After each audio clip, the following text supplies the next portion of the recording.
Doctor strange, black phone, sinister இந்த மாதிரி படங்களை கொடுத்த ஸ்காட் டெரிஷனோட அடுத்த படம் தான் த கார்ஸ்.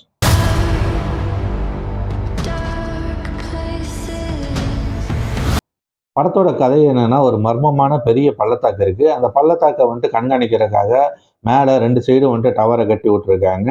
அந்த டவருக்கு வந்துட்டு வருஷத்துக்கு ஒருக்கா ஆள் மாறிக்கிட்டே இருப்பாங்க. அப்படி இந்த வருஷம் நம்ம ஹீரோவான லெவி வந்து அந்த டவருக்கு வராரு, அந்த பள்ளத்தாக்கை வந்துட்டு கண்காணிக்கிறதுக்காக. அப்படி வரும்போது பார்த்தீங்கன்னா, எதிரில் இருக்கிற இன்னொரு டவரில் நம்ம ஹீரோயினான தாட்ஷா இருக்காங்க. இவங்க 2 பேரும் வந்துட்டு பேச தொடங்குறாங்க. இந்த பேச்சு ஒரு கட்டத்தில் நம்ம லெவிக்கு வந்துட்டு அந்த பக்கம் போக தூண்டுது. அதனால வந்துட்டு நம்ம லெவி அந்த டவருக்கு வந்துட்டு ஒரு ரோப் அடிக்கிறாரு. ரோப் அடித்து இந்த டவர்லேருந்து அந்த டவருக்கு வந்துட்டு ஸ்லைடிங் பண்ணி போயிடுறாரு. போனதுக்கப்புறம் போன வேலையெல்லாம் நல்லபடியாக முடியுது. முடிஞ்சதுக்கப்புறம் இவர் ரிட்டர்ன் ஆகும்போது அந்த ரோப்பு கட் ஆகி அவர் வந்து அந்த பள்ளத்தாக்கில் விழுந்துடுறாரு. இதை பார்த்து நம்ம தோஷாவும் பள்ளத்தாக்கில் குதிக்கிறாங்க. இதுக்கப்புறம் என்ன நடக்குதுங்கிறத இந்த படத்துடைய மீதி கதை. படம் வந்து நல்லாவே இருந்துச்சு. கேமில் வர மாதிரி வந்து சுட்டுக்கிட்டே இருப்பாங்களோ அப்படி தான் நினச்சேன். அந்த மாதிரி இல்லாமல் ஒரு டென்ஷனை வந்துட்டு அப்படியே பில்ட் பண்ணிகிட்டே போயிட்டு இருந்தாங்க. ஃபர்ஸ்ட் ஆஃப் வந்து ரொம்பவே நல்லா இருந்தது. அந்த சூழலில் இவங்க 2 பேரும் வந்துட்டு கம்யூனிகேட் பண்ணிக்கிற விஷயங்கள்லாம் வந்துட்டு அவ்வளோ ரசிக்கும்படியாக இருந்துச்சு. ஏன்னா வந்துட்டு பேசினா கேட்காதுங்கிறனால இவங்க பார்த்தீங்கன்னா எழுதி பைனாக்குலரில் பார்த்து தான் வந்துட்டு கம்யூனிகேட் பண்ணிக்கிறாங்க. அந்த விஷயங்கள்லாம் வந்துட்டு நல்லா ரசிக்கிற மாதிரியே இருந்தது. அவங்களுக்குள்ள இருக்கக்கூடிய அந்த ரொமான்ஸ் வந்து நல்லாவே வந்துட்டு ஒர்க் அவுட் ஆகிருந்தது. ஒரு கட்டத்தில் நம்ம ஹீரோ வந்துட்டு ஹீரோயினை பார்க்கறதுக்காக ரோப் அடித்து அந்த டவருக்கெல்லாம் போயிடுவார்.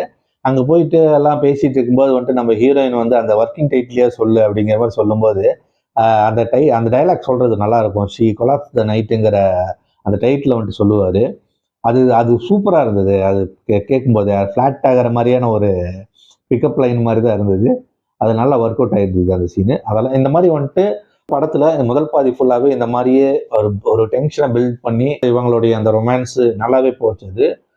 அதே மாதிரி அந்த ஏரியாலாம் நல்லா ஒரு டிஃப்ரெண்ட்டாக இருந்தது. அந்த ஏரியாலாம் லொக்கேஷன்லாம் பார்க்கும்போது என்னதான் ஏஐயில் ஒர்க் பண்ணியிருந்தாலும் அது ஒரு கான்செப்டாக தனியாக இருக்கணும். ஒரு வருஷம் இந்த மாதிரியான அந்த கீழே வந்துட்டு என்ன நடக்குங்கிறதெல்லாம் தெரியாமல் இருக்கிற மாதிரியான விஷயங்கள்லாம் வந்துட்டு நல்லாவே எழுதியிருந்தாங்க. முதல் பாதி வந்துட்டு அது நல்லாவே போச்சு.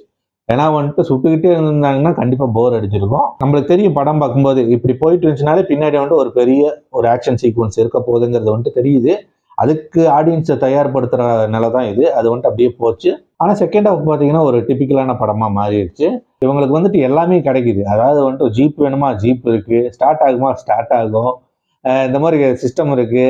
இந்த மாதிரி வந்துட்டு எல்லாமே இவங்களுக்கு தகுந்த மாதிரி மாற்றிக்கிட்ட மாதிரி இருந்தது. அதாவது வந்துட்டு அந்த அவ்வளோ பெரிய பள்ளத்தாக்குலேருந்து வந்துட்டு மேலே வராங்கங்கிறப்போ ஒரு இன்டெலிஜென்ஸாக ஏதாவது வந்துட்டு இப்போ நடந்திருக்கணும். அந்த மாதிரி எதுவுமே நடக்காமல் தமேன்னு வந்துட்டு வருது. ரொம்ப ஈஸியாக வரதெல்லாம் வந்துட்டு ஏற்றிக்கவே முடியல.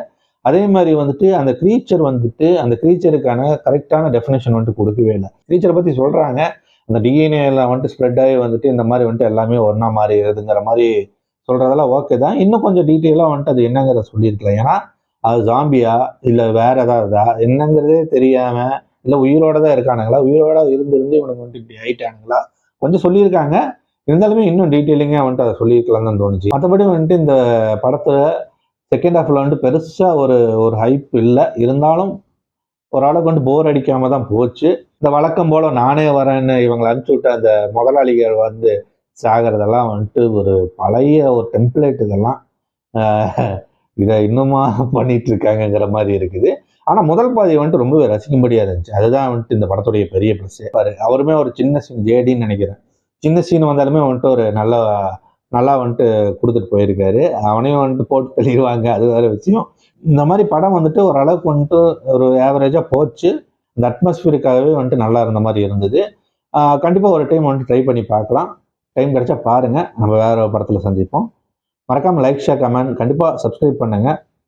தேங்க்யூ.